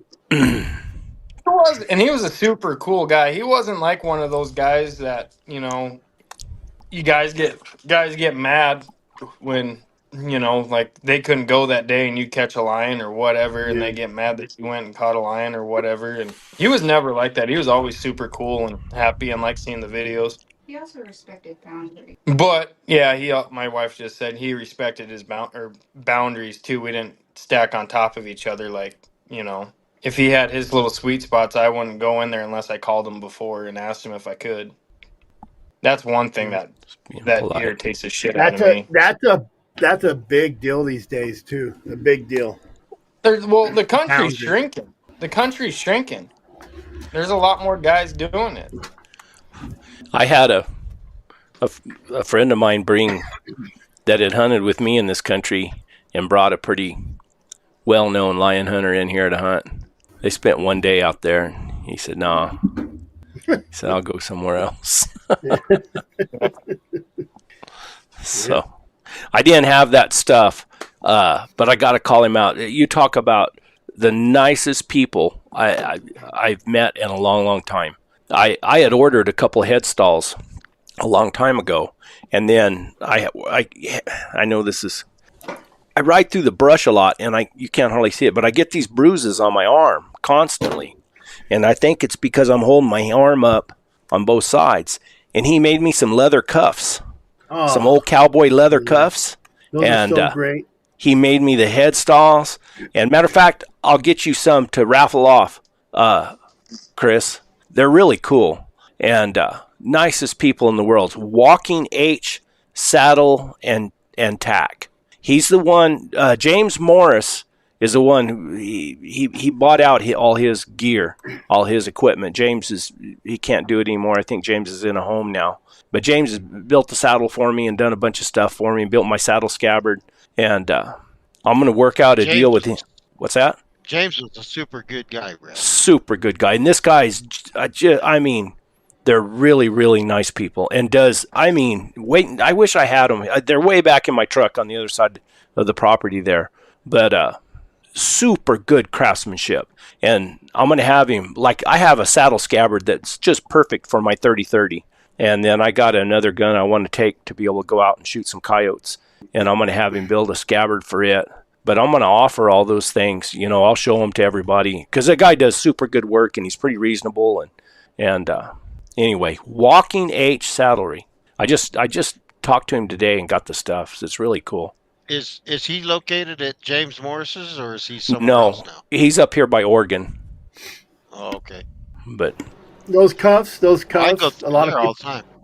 yeah, a lot of people discount those cuffs, and I always kind of forget about them too. But man, those cuffs save you. Even if, like, Jared walks a lot, if Jared wore those cuffs, he'd probably never take them off. Yep. How about your new boots? Yeah, he made me some. I got 2 pair that he made me, and they're nice. Yep. But especially on those mules, when you're busting brush and you're going through there, you know how you always just kind of put your arms up like that and go through the brush, protect your head, and you end up bruising up your arms and everything because those mules just put their ears back and close their eyes and just go through there. Yeah, they don't stop. They don't try to go around. They just go wherever they want to go. All my mules except one, I teach them to feather. You just kind of pick up on them a little bit and they'll slow down, stop, and then you let them go a little bit. That little black mule I had, I don't know if Benny remembered her. White stocking feet, real fancy looking mule. Golly, when you hit a brush pile, she just went 90 miles an hour through it. And if there was something there to rake you off, you got raked off. But anyway, I thought I'd share. Since I'm in the salesmanship mood tonight. You want to throw an Onyx ad up real quick too? Or what? Onyx maps, boys. Let's see if I got one. First use that code 100 years and I think you get 20% off with that too. That's handy. Yeah, they're and that guy I deal with at Onyx, he's a super good guy. And then I got that too. Onyx Hunt. There you go. And that's one thing. That's something that I do use a lot. I use Onyx. Like when I went out here, I went to the big Floridas the other day, and I wasn't sure how to get to where I wanted to go. So you pull up Onyx Map, and it's got a route feature, And you see where you want to go, and then it'll show you the roads, and you can just build you a route. I do it on my computer, and then it automatically is saved on my cell phone, and then I can just follow that route when I'm going. It's really pretty handy. I wish Onyx had a thing you could grade roads. Like on how good this they are, road or how might bad they not are. be a road. Yeah. Do not take. Or Yeah, trails. this road's not really a road. The wagon train took it back in the 1800s. Exactly. Trails the same way. Nobody's used that trail for 50 years. It's all brushed over and everything, but it's on the map. You ride up there and you think, oh man, it says I can get through here, but you can't. Yep. I was hunting with Jim Brooks, and there was an old Mexican man that did all the work in all that country, Abel Baca. He's built all the fences, built all the water tanks, any rock work Abel did. And Jim told me we were off of must have been West Cedar Mountain. We were trying to get down off of the north side of West Cedar, and he says, Abel keeps telling me there's a good trail over here, a good trail. He says, I marked it with some rocks up here. You'll see when we get there, it's a good trail. And there was a pile of rocks. He says, this is where the Scoot Trail goes off. And I looked and I said, what the hell? He says, that's what I told Abel. He says, turns out it was a goat trail, not a good trail. Goat trail, not a good trail. The guy says, can you take, is it possible to load Onyx onto a Garmin drive track? I do not know, but I would almost wager to bet you can't, because I think they kind of they compete with Onyx each other. Card will not work on the first two, but I heard it works on the third, the Garmin 300. Yeah, that thing's expensive too, isn't it? That big drive track, whatever. $300, right? That's expensive in my book. Mm-hmm. Yeah, I'd like to have one for my buggy. I go out and hunt out of my buggy too. I mean, Jared's wife can buy one. She said she never tells him no. Ask her right now on air. She just bought me the 300. Oh, the drive track? No, the Alpha. You're gonna know where you're going, except for that way or that way now. Yeah, he has a 10. I use an Alpha 10. It just has an arrow on it. That just gives me arrow. Points where the dog is. Sometimes that's all you need. Small. Yeah. Well, I looked at the 200 when it came out, and I was like, man, I don't have $700 for a handheld, but I do have $400 for a new Alpha 10. And I will say this about the Alpha 10s, I can pick my dogs up 0.2 of a mile farther than the 200s that my buddies have. Really? Yeah. That's happened multiple times where I can pick up a dog and they can't yet. That's what I want. Tread is $1,500. I'd like to get that for my buggy. Just I go out, like I said, I go out in the buggy, but it's like I can just go hit a couple places and still be back by 10, 11 o'clock. If you go out on the mule, you're gone all day. I mean, that's just the way it is with me. Yep. I always want to go over the next ridge.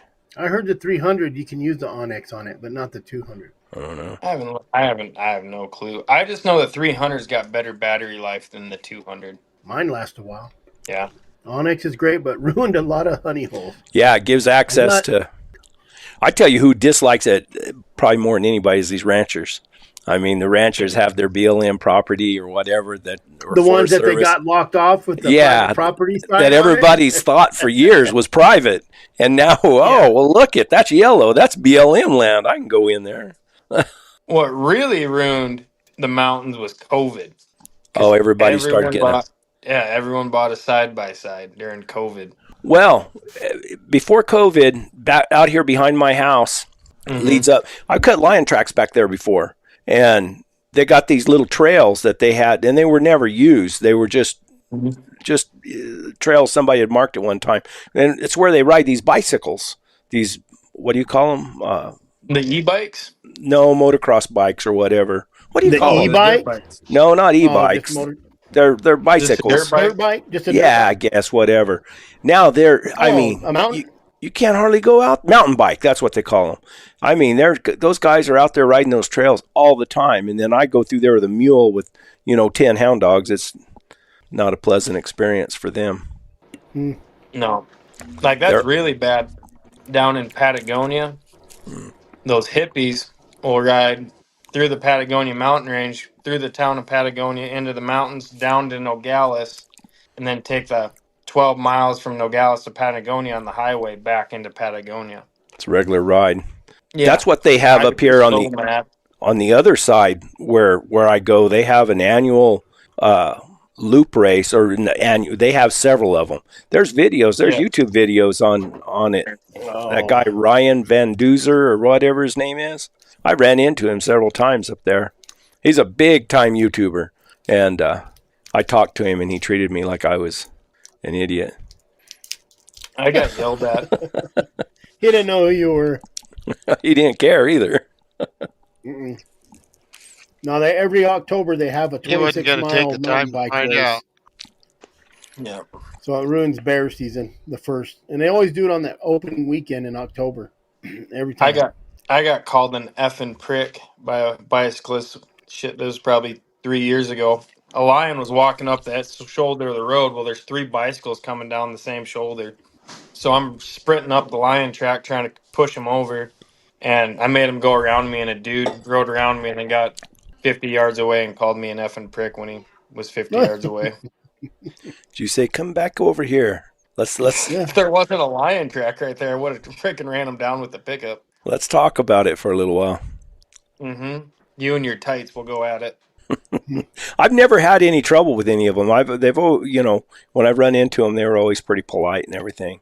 And some of those guys are even kind of fascinated with the dogs. What are you doing out here? So I hunt lions. There's lions out here? I said, yeah, there's a few come through here. We were turkey hunting this year, and we left the dogs in camp because it was a youth turkey hunt. So we said, well, we'll go hunt.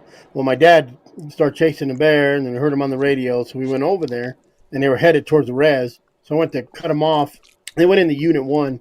So I ran around and cut them off, and I was I was watching them come in, and 2 bicyclists come on a trail. And they're the same thing. They're kind of like, what are you doing? I said, well, if you wait here long enough, you might be able to see a bear run at you. And they did. They're excited about it, and they weren't hunting or nothing. I said, we ain't going to kill nothing right now, but you might see a bear. And they hung around. And those dogs kind of circled around, so they didn't get to see it. But it was on the trail days. So I said, well, watch out. Watch out for them dogs over there. If you hear them dogs, there's probably a bear over there. So they ran it through someone else's camp. Them bears love to run through them camps. I don't know why. But they were excited about it. They didn't have no problem with it. They wanted to see a bear. Most people want to see a bear. Oh, yeah. Most Do you people don't guys get to remember see a the- bear. The old VHS recorders? Yeah.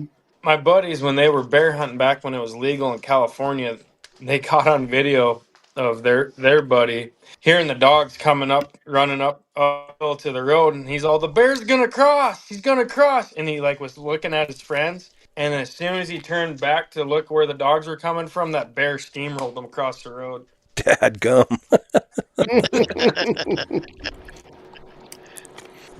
Did any of you guys see the video of the lady? It must have been in somewhere other country, but where the bear had a cub, and the bear was on her fence in her backyard, and the dogs were barking at the bear, and that bear grabbed one of those dogs, and that lady came out with a broom, I think it was, and just beat the hell out of that bear. Oh, man, she's like my ex-wife. That's funny. No. Oh, that's like my first wife. What are you talking about? Yeah, that's That's why he keeps the spear next to him. yeah, self-defense. Not good. Yeah. What else have Well, we got, guys? It's a way different day. I think things Yeah. are going to, they already have to change. Just because of the laws that are coming in and the people. And if you could just get some of these younger guys, and it's older guys too that are posting some dumb stuff, but I think our biggest problem is social media. It is. I mean, Honestly. you get the guys that haven't caught a lot, and they want to be recognized and noticed that they're doing something and they're productive at it, and that's what happens.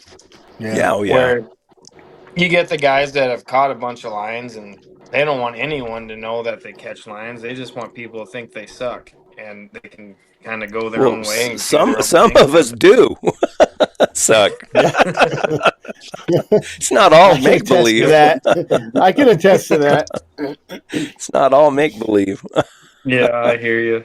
Well, Hey, we got a kid out like here. I Matter said of, a while back, go ahead, Benny. I've only tagged 3 lions in my whole life, so I suck. That's all you need. This Yep. they speaking of mentors and stuff and young guys. Matter of fact, another podcast had talked about this kid that lives down here. He lives next to me. Matter of fact, I caught him a tom years ago. We hunted that tom for 2 days and we caught him. And you talk about an intense kid that hunts hard, hard, hard. He's got into running coyotes and stuff now, but he is a double tough sucker, and he loves it. He craves it. I sold him my good jump box from then when I used to run stag hounds, and I sold it to him, and he put it on his truck, and and then I gave him 3 hounds, and he uses those hounds. They go down in the drainage ditch in the cattails, and they run those coons out of the bottom of the cattails, and those stag hounds run those coons down on the ground and catch them. Oh shoot. Pretty cool. He don't care how he gets it done as long as he gets it done. And that's kind of like what I was talking about, the young guys and old guys. He doesn't care about the process or doing it a certain way. He just wants the result. He just wants however it's done. I mean, with me, I've always thought, and I've only done it one time where, I've done it more than that, but where you trail a lion for like 2 days and then you catch him. I mean, to me, that was, that was fun, trying to figure out where he went, helping the dogs with the loses they had, getting them back on the track, trailing until it got too late, and then going back and just camping and thinking, oh man, I know where that lion's going, and then being right, going back and hitting that track again and then catching him. The other ones I caught the same lion. I've done it a couple times. Caught the same lion 2 times. I didn't do anything with him the first day, and went ahead and caught him the second day. Trailed him out from where I caught him the first day. Trailed him out from where he left there, and trailed him that morning and caught him about noon in another place. And that was kind of fun. Yeah. Seeing where he didn't go that far, he just circled up and around and through the canyon, came back almost on the opposite side of where he was, and he was a tom too. Right on. So, and the little female lion down here, I caught her 3 times. But in the old days too, those guys, the story where the guy just kept on trailing and said, "I'll find you in the morning." Those guys didn't stop because it was dark. There was no law stay after it. That said, yeah, there was no law that said you had to quit at dark. They went and built a fire under the tree the lion was at. Kept them in it. Yeah. Till the hunter got there. Yeah. Well, me and my buddy Skyler. I think Brett, did you meet Skyler, the redhead? Oh shoot, I can't remember, Jared. He was here last week, and his first lion hunt that he went on with me and my buddy Kelly. We started this lion at 8 in the morning, and they treat it the first time at 5:30, 6 o'clock that night. Oh wow. And there was a bad jumping lion. He jumped 2 more times after that, and I finally got to see that lion at midnight. But doing that, don't you get a lot more satisfaction out of that than a? Oh, absolutely. Then a layup. Yeah, then when you trail for an hour and a half, he jumps and he gets in a tree and there he is. It's working at it all day long, getting to stay with the dogs and see how they work, and look at Al picked up that lose up there. Look at that young dog. He picked it up, and the other dogs honor him and they go to him, and that to me, that's just talking about it now gets me excited. I think them jumping toms and bears what build them dogs better too. Oh, I bet. Kick one out of a tree and let it chase it again. I mean. Oh well, that's yeah. That's done, Benny. Back in the old days, wasn't it? It's still done today. Now they just do it on their own. Yeah. Well, it's called adrenaline. Yeah. For me, it was adrenaline. Get up there amongst the varmint and knock him around with a stick and see if you can get him to get out of the tree before he decides to get on you. Or pull his tail. I'll tell you, the one that you want to be careful because they'll bring it to you is those bobcats. They're mean, aren't they? Oh my gosh. If those things were as big as a bear, we'd all be dead. They'd overtake the cities. I mean, Yeah. That time I yeah. had that bobcat by the tail and was dragging him backwards, and those hound pups all quit. I just almost crapped myself. I didn't know how I was going to get shut of this and live. Swing it around like those, what are those where they swing those balls around and just throw it. Hell no, Get it as far I was away from running you as you can. backwards. I was crawfishing just as hard as I could, just trying to keep that bobcat from turning around. And he finally got switched around, and I gave him my steel toe boot, and he filleted the leather off the toe of my boot. And about that time, the hound pups came back to life, and I said, "Good, I'm not helping you anymore. You guys are on your own. I hope he kills you." But, you know, Oh, them they're What do you mean. see bobcats. these days, Jared? As far as the younger generation, even the younger, the 20-year-olds coming in, and Dude, there's some 20-year-olds in Arizona that they are some catching sons of guns and they hit it hard. There's a young kid down by me. He gets after it. He's a young cowboy, so he gets kind of he's still got to work cowboys and that stuff. But you know, if he's got nothing to do on a Monday, he's going. It doesn't matter the weather, the conditions. He's going. He's going. Yeah, there's like one of those kids that was at the meeting. I don't know if he talked or not, but I ran into him and we talked for a little bit. He's a catching son of a gun too, and he's 24, 25, something like that. There's they some definitely good. got that energy. I wish I Yeah, had the Well, and energy. that's going whenever. I mean, just like this morning, I got up and look, and the wind's blowing 15 miles an hour. And I'm not going to go sit on a mule for 5 hours in this wind. yeah. And those kids, they'll go out and do it. They'll suck it Mhm. up and throw a second hood, throw a second sweatshirt on. Brett, do you remember that And young man that we met last summer on the Blue? He's got to be in his 20s, and his wife was pregnant. I want to say his name was Chase, but that may be wrong. He's over there in that country on the Blue. He's the one doing all the good, I guess. Is he? Yeah, both in New Mexico and Arizona. He actually lives in New Mexico. Well, there's a kid here it might be the same guy, kind of a cowboy guy.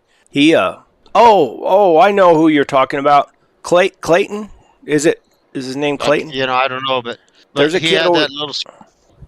His wife was pregnant, and Yeah, they were just a young couple. nice guy. Yeah, real nice guy.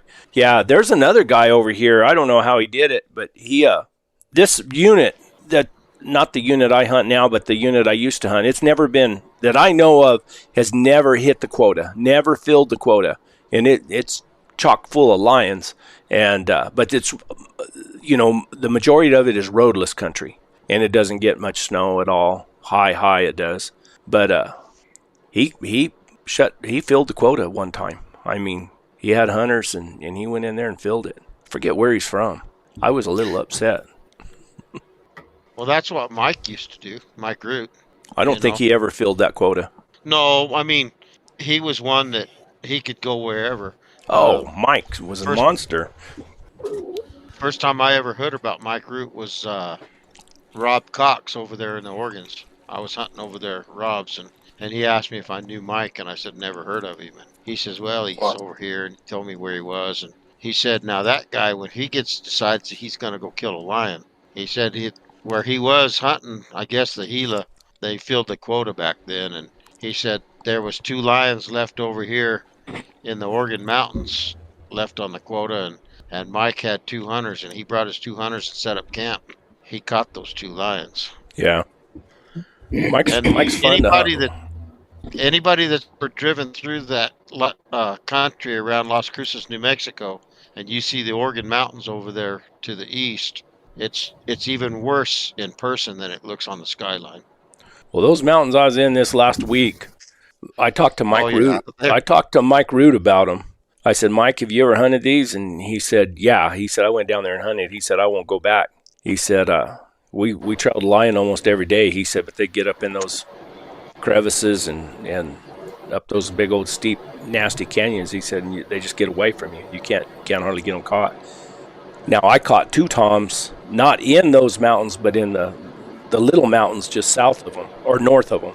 I caught 2 nice toms over there, but that's easy country compared to those. I mean, geez, they're terrible. It's neat country though. If you could hit a lion track going down, that's, you know, if he's going down out of that country, then you could probably get him caught. But if the dogs are going, if you're going up, I think you'd be best just to turn your dogs around, go somewhere else. One thing those guys always, you know, the young kids and, you know, even Mike Root, we all have that one spot or one area where you're like, if this cat's or bear's going this way, we ain't doing nothing with it. Yeah. I don't care if he's 10 minutes in front of us. Yeah. You know, when I was younger and in Nevada where the season was 24/7, I didn't care. I was going after it. Yeah. Now, you know, do you know what I'm looking, I'm like, man, it's 4:00 and I can't be out here at dark anymore. And do you know what they down that hellhole. You know what they call that, don't you? Wisdom. Stupidity. Wisdom. You've gained wisdom over the years. Yeah. You need to sit out all night under a wet saddle blanket. That's your only comfort in the wintertime, and it's cold. And it doesn't take very much of that, even when I was young, to say, hell, it's about time to start heading back towards the pickup. I remember one night I burnt a log.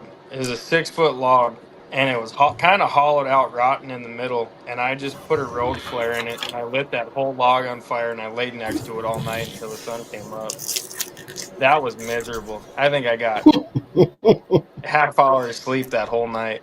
I spent the night out in a big rainstorm one time, and let me tell you what, I like to wear Carhartts because they're tough and everything, but they are absolutely worthless when they get wet. They weigh about 500 pounds.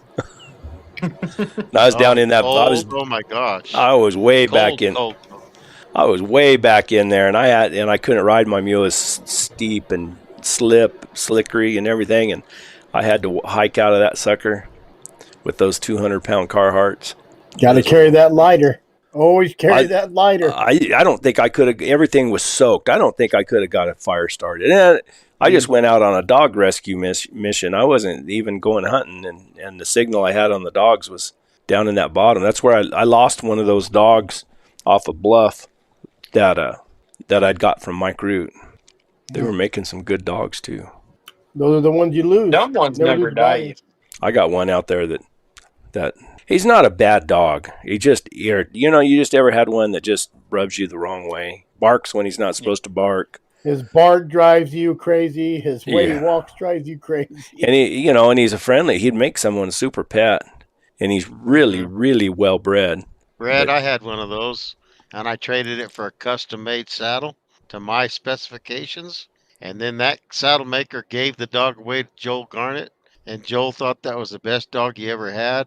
And then he wanted to breed to the rest of my dogs. Give you some more of them. Oh, crap. Tim's going to go run a bobcat. Good luck, Tim. Jeremiah, Guys, he's got to go too. Keep your nose to the wind and your eyes on the skyline. Yep. You got my phone chargers. Guys, it's been 2 hours. We've been trying to cut this an hour short. 3 hours just wears me out. What do you think? I'm out. Up to you. You got anything? Anybody else got anything? Any good stories or anything to tell? Listen to the old timers. Yeah. Why they're around. Because those guys are getting, it's not a dime a dozen no more. They're getting a little bit more rare. Just listen to the stories for motivation. Well, yeah, and then every now and then you pick up, they might just say one little thing, doesn't mean nothing to them, and you think, well, dang, I never thought of that. Yeah. You pick up that one little bit of knowledge that says, well, shit, I didn't know that. The best way to hear the old timer stories is if you have an opportunity to go somewhere and sit down and just shut your mouth and say, I just want to hear some of your stories. Oh, and take a bottle of whiskey. Green whiskey. Green Kool-Aid. I've done that before and it worked. I got the backstory on that was they think that you might have been more looped than them. I might have. But when I went to leave, I had that big old bottle of whiskey. When I went to leave, they said, well, here, take this whiskey. I said, I don't know, I'll leave it here. I don't drink that shit. I think me and Brett were talking about that today, that there's nowhere to go sit down and just kind of talk with you. It's all internet now. Like the old coffee shops where everybody, all the old timers gathered around and drink coffee in the morning. Well, have you guys even tried to find a mom and pop shop lately? Holy moly, you can't find nothing that ain't a cafe or there's no old mom and pop shops no more. No old restaurants with the old naggy waitress. You just come by the house. We'll go to the arena, Fred's Arena. Mm-hmm. It's a little bar off a dirt road out here by me. Where are you at again? Tucson. Yeah, I've been there before. Yeah, he used to. He had ropings out there for a long time. I lived out there on Sandera Road. Sendario Road out there. I lived out there for a while. You heard of pool sharks. Brett was a roping shark. He didn't let them know what his number was. I went out there and I was riding. I took my good horse and I just loped circles on him. There where I was, there's like 3 roping arenas within riding distance. Oh yeah. And I was riding a young horse and I was just kicking over the steers and tracking them across the arena. I wasn't really concerned about catching or anything. I just wanted to get good position and train on my horse. And they came and told me, they said, well, we're going to have a round robin here for $100 a man. Do you want to get in it? There's no numbers or anything. We just all get together. We just rope. I said, all right. So I went and got on my good horse. And I won first. Round robin? That's where everybody every header ropes with every heeler. Mm-hmm. So, if there's 10 guys there, you get 10 runs. Or 10 headers there, you get 10 runs, whatever. And I won first, second, and third. And they come up to me and they said, well, what is your number? I said, well, I'm a number 8. I said, oh, no. Next time I went down there, they had it. Next time I went down there, they had it capped. They capped it at number 6. 5 or 6. I can't remember. So I just lope circles on my horse. But I'm going to take this mule. I'm going to take this mule I got now. I talked to a buddy of mine, has an arena down here. He's a really good roper, and his daughter's a good roper. And I asked him if he had some steers and stuff, and he said, yeah, I'm going to take this mule I got now and see if I can rope a few steers on her. Because she rides around like a horse. She rides around nice. Heck yeah. Maybe they'll lower I roped off my donkey. She did all right. Out of the box? No, I didn't do that. I was just pushing through the middle of a corral, and no. That's kind of when they got that stop clock and you're roping out of the box, it makes a difference. Yeah, no. I was just happy she let me throw a rope on her and pull backwards, and I could bump them cattle right through the middle of them. And she didn't freak out or nothing. Nope. Oh man, look at this. I hope this is a girl.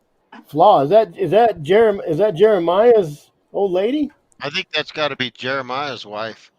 Or maybe it's Hey, I thought we were blind. I already got told F you. You missed it, Jared. I think we should quit right there on that. Us boys are so handsome. Hey, let me. You should actually just leave that up. Go ahead, Benny. Go away. I just texted Kelly. She's busy. She hadn't texted me back, but we'll come up with the dates for Earn Your Spurs. We're supposed to be there on another live deal this year. Okay. And anybody that wants to hear some of the old-timer stories, if you'll come support Earn Your Spurs at Douglas, Arizona, it'll be in April sometime. I guarantee you'll have a good time for everything going on, and I'll introduce you to some of those old people. That's right it. That's a lot of fun. Going to right there. Yeah, and we'll be there in person and live. We set up last time, didn't we? Yeah. It was Jeremiah, son of a gun. He had to switch phones. Dad gummit, I thought we had a girlfriend out there somewhere. Maybe. Anyway, I think you guys, Benny, have a good evening. Hasta luego. See ya. See you, Benny.